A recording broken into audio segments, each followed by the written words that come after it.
और दो हिस्सों में ऐसे बांट दिया है, हम पैदल बाजार में जा ही नहीं सकते।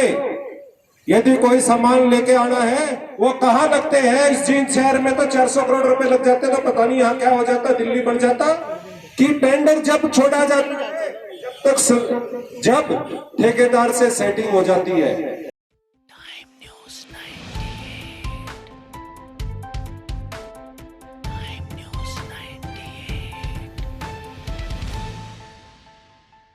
सफेदों के प्रधान श्री विजय गर्ग जी पहुंचे हैं और पूरी टीम के साथ उनका यहाँ पहुंचने पर भव्य अभिनंदन स्वागत है।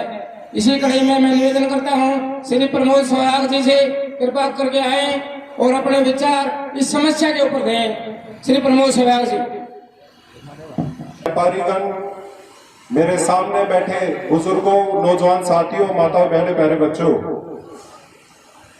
आज इस धरने के आयोजक हमारे बड़े भाई और व्यापारियों की हमेशा बुलंद आवाज भाई महावीर कंप्यूटर जी, यहां पर अलग अलग संगठनों के प्रधान,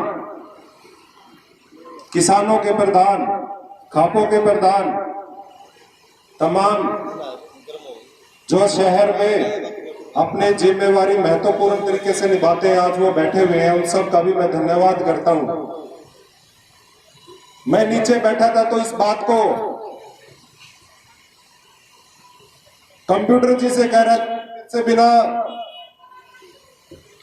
मीडिया के खिलाफ बोले बिना रहा नहीं जाएगा। वो बोले सारे बीजेपी के, कांग्रेस के सारे बैठे हैं, लोग कहेंगे भाई ये तो राजनीतिक हो गई है।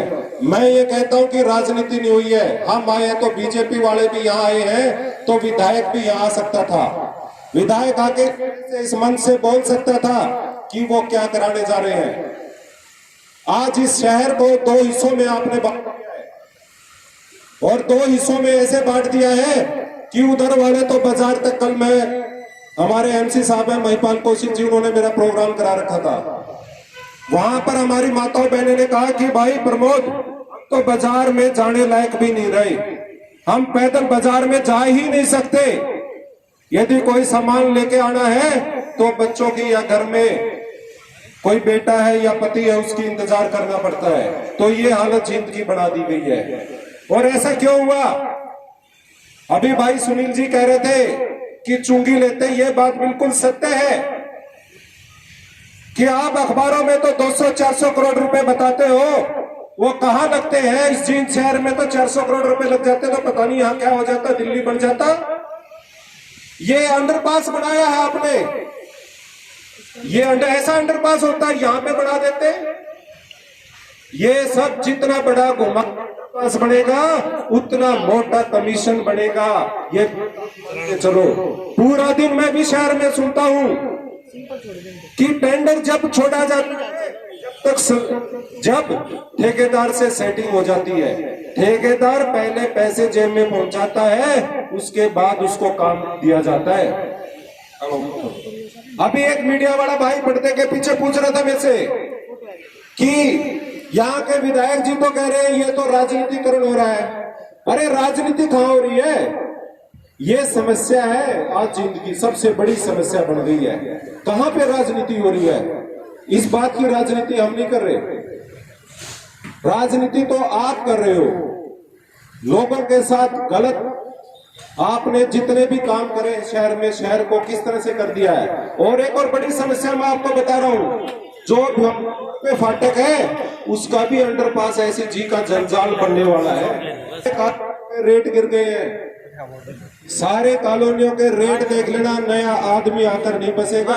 ये आर्थिक तौर पर हर घर में इन्होंने चोट मारी आपको, हर घर में। एक भी रजिस्ट्री बिना पैसे दिए नहीं होती। 200 रुपए गज का रेट चला हुआ जींद शहर में, आप बिना पैसे रजिस्ट्री नहीं करा सकते, इंतकाल चढ़वाने के अलग पैसे। तो ये हाल इन लोगों ने बना दिया। और छोटा छोटा व्यापारी जो यहाँ पर दुकानें चलाते थे, ये रेडी वाले मिले, बोले भाई उन्होंने भी डर लगने लगा। वो मेरे को बोले भाई साहब रेडी वालों को भी डर लगने लगा है, क्योंकि ऐसा लगता है कि रात को पैसे ना छीन ले। अंडरपास से कैसे हमारी माताएं बहनें निकलेंगी? आदमी नहीं निकल सकते यहाँ से। और अभी तक नहीं हुई है। आप बात सुन लीजिए, कितनी बड़ी तो पूरी बरसात का सीजन आएगा तब क्या होगा सब देखना।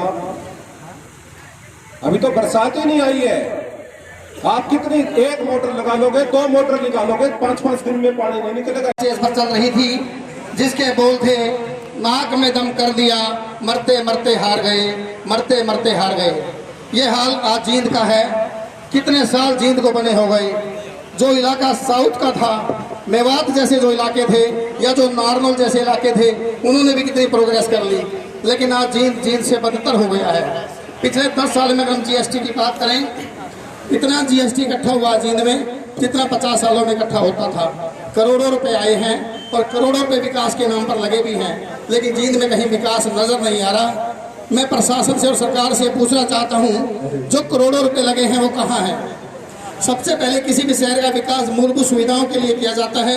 यहाँ जींद में न सड़कें हैं, न सीवरेज व्यवस्था है, और जितने भी विकास के काम किए जाते हैं, जितने भी प्रोजेक्ट बनाए जाते हैं, एसी के बंद कमरों में बैठकर बना दिए जाते हैं और उन पर पैसा आ जाता है। अगर हम पुराने बस स्टैंड की बात करें, उसको हटाकर नई जगह पर ले जाया गया, कितने लोग बेरोजगार हो गए हैं। पूरा घुमाना रोड आज आर्थिक तंगी भी झेल रहा है। अगर हम इस मिनी इस बाल अंडरपास की बात करें, चौधरी देवीलाल चौक के पास ये जो फाटक है, इसका जो अंडरपास बनाया गया है, किस इंजीनियर ने बनाया है? हम तो पूछना चाहते हैं उस इंजीनियर से, कहाँ की पढ़ाई वो करके आया था, कहाँ उसने बीटेक और एमटेक करी थी? हमेशा मिनी है। मैं पूछना चाहता हूँ, जब ये मिनी बाईपास अंडरपास यहाँ बनना था, एक अंडरपास बस स्टैंड के सामने बनना था, तो क्यों न रोहतक की तर्ज पर इस फाटक के ऊपर एलिवेशन नहीं बनाया गया? सरकार और प्रशासन के पास क्या इसका जवाब है? अगर ये एलिवेशन बना दिया जाता तो ना तो दुखड़ा यहाँ के लोगों को रोना था और न मिनी बाईपास के लोगों को, लेकिन ये किसी ने ध्यान नहीं दिया। वहां भी पैसे लगा दिए गए और यहाँ भी पैसे लगा दिए गए, वहां भी कमीशन मिला और यहाँ भी कमीशन मिला, जिसके चलते यहाँ के जो लोग चौक के ऊपर जो है फाटक बनी है, जो बंद कर दी गई है, इसकी वजह से जींद 2 टुकड़ों में बंट गया है। Rohtak road, Bhiwani road, Hansi road को शहर से अलग कर दिया गया है। मैं तो सरकार से मांग करता हूं, अगर सरकार और प्रशासन के पास इसकी सुध नहीं है तो जींद का जो गांव को 2 टुकड़ों में बांट दें और हमारे जो परला एरिया है उसको जींद गांव 2 रख दें और जींद जिले को 2 टुकड़ों में बांट कर अलग अलग नाम भी रख दें। मैं सरकार से पूछना चाहता हूं, जो करोड़ों रुपए विकास के नाम पर लगे हैं, उसका श्वेत पत्र जारी क्यों नहीं करते? हर रोज प्रेस नोट आता है प्रशासन और सरकार का कि आज हमने करोड़ों रुपए लगा दिए, लेकिन वो करोड़ों रुपए है कहाँ? जितनी भी विकास की चीजें बनाई जाती हैं, बिना प्रोजेक्ट के, बिना तरीके के बना दी जाती हैं। शहर में जो भी ये जो बना था, मिनी बाईपास बना, उस पर सही तरीके से काम नहीं हुआ। ये जो अमृत योजना का काम किया गया शहर में, जिसमें करोड़ों रुपए लगे, अगर हम रोहतक रोड पर जो अमृत योजना दबी है, उसमें कहीं भी बारिश के समय में पानी नहीं जाता। हांसी रोड पर जो ओवरब्रिज बना, उसकी वजह से करोड़ों रुपए की जो दुकान थी आज खाट में मिल गई। कितनी जगह है पटियाला चौक पर सीसी की सड़क को तोड़कर उसके अंदर अमृत योजना दबा दी गई। अगर हम बात करें, बाल भवन के पास था जो ट्रांसफार्मर सड़क के बीचों बीच लगा दिया गया। मैं कहता हूं कि कहाँ है सरकार के इंजीनियर, कहाँ है आर्किटेक्ट जो बिना सोच समझ के, बिना तरीके के इस प्रकार के काम करते हैं? मेरा सरकार से अनुरोध है कि ये जो अंडरपास बनाया गया है, बिल्कुल अवैध तरीके से बनाया गया है, इसका कहीं न कहीं रास्ता निकाला जाए। और मेरा सभी व्यापारियों से अनुरोध है कि एक दिन के आंदोलन से काम नहीं बनने वाला। जब तक आप कोई उग्र आंदोलन, तेज आंदोलन नहीं करेंगे, आप डीसी की चौखट पर, सरकार या प्रशासन की चौखट पर जाकर आंदोलन नहीं करेंगे, तब तक ये सरकार नहीं मानने वाली। धन्यवाद। जय हिंद, जय भारत।